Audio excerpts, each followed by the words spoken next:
Ang ating mga pagbasa ngayong araw ay nagpapaalala sa atin ng isang bagay na lagi tayong mayroong pagpipilian. Hindi natin kontrolado ang lahat ng nangyayari sa ating buhay.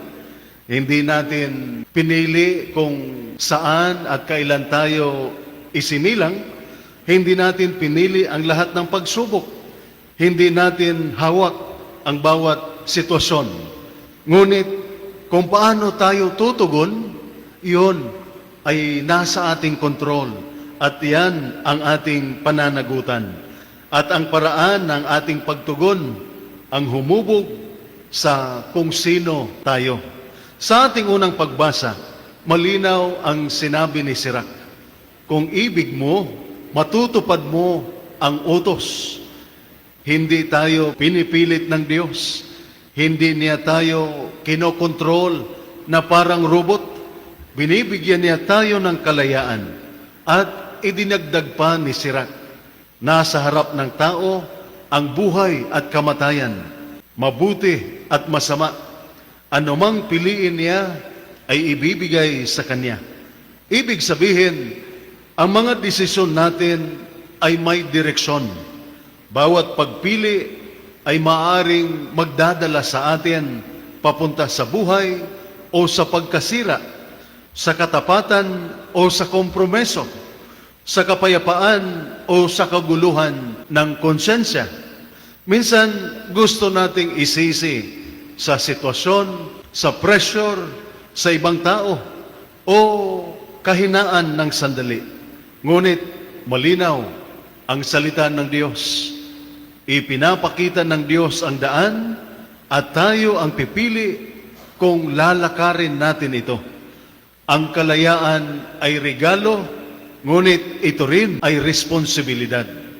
Sa ating ikalawang pagbasa, sinabi ni San Pablo na may karunungan ang Diyos na hindi nauunawaan ng mundo. Ang mundo ay tumitingin sa kapangyarihan, sa pera, sa impluensya, sa reputasyon. Ngunit ang Diyos ay tumitingin sa integridad, sa malinis na hangarin, sa tahimik na sakripisyo, sa katapatan kahit walang nakakakita. Ang Espiritu Santo ang tumutulong sa atin na makita kung ano ang tunay na mahalaga.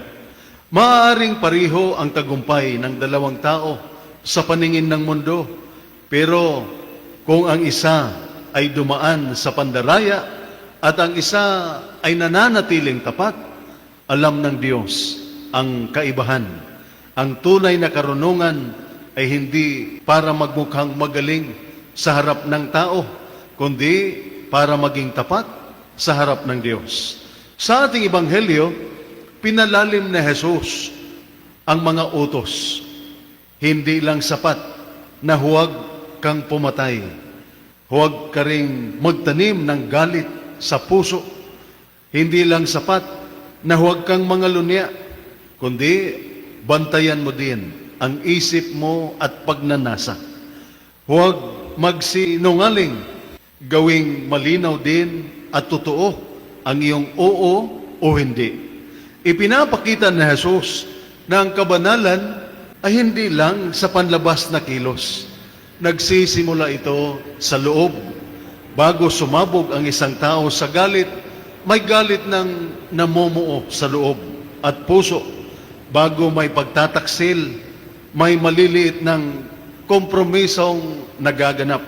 Bago nahuli ang kasinungalingan, nagsimula ito sa tahimik na pagsuway sa konsensya. Kung nais natin ang malinis na buhay, dapat magsimula sa malinis na puso. Araw-araw, may maliliit tayong pagpili. Kokontrolin ko ba ang aking galit? Pipigilan ko ba? Magsasabi ba ako ng totoo? Mananatili ba akong tapat? Gagawin ko ba ang tama kahit walang nakatingin? Karamihan ng malalaking pagbagsak ay nagsisimula sa maliliit na kompromiso. Isang bisis lang naman ito kung gagawin. Wala ding makakaalam nito. Hindi naman siguro masama, pero bawat desisyon ay may marka sa ating pagkatao. Maaring hindi mo kontrolado ang lahat sa paligid mo, pero kontrolado mo ang iyong tugon, ang iyong pagpili, ang direksyon ng iyong buhay. At ang mga ito ang bumubuo ng iyong karakter, ng iyong pagkatao. Hindi tayo nililimitahan ng Diyos. Hindi niya tayo ikinukulong. Inilalagay niya sa harap natin ang buhay at kamatayan. At pinagkakatiwalaan niya tayong pumili. Ganito kalaki ang paggalang niya sa ating dignidad.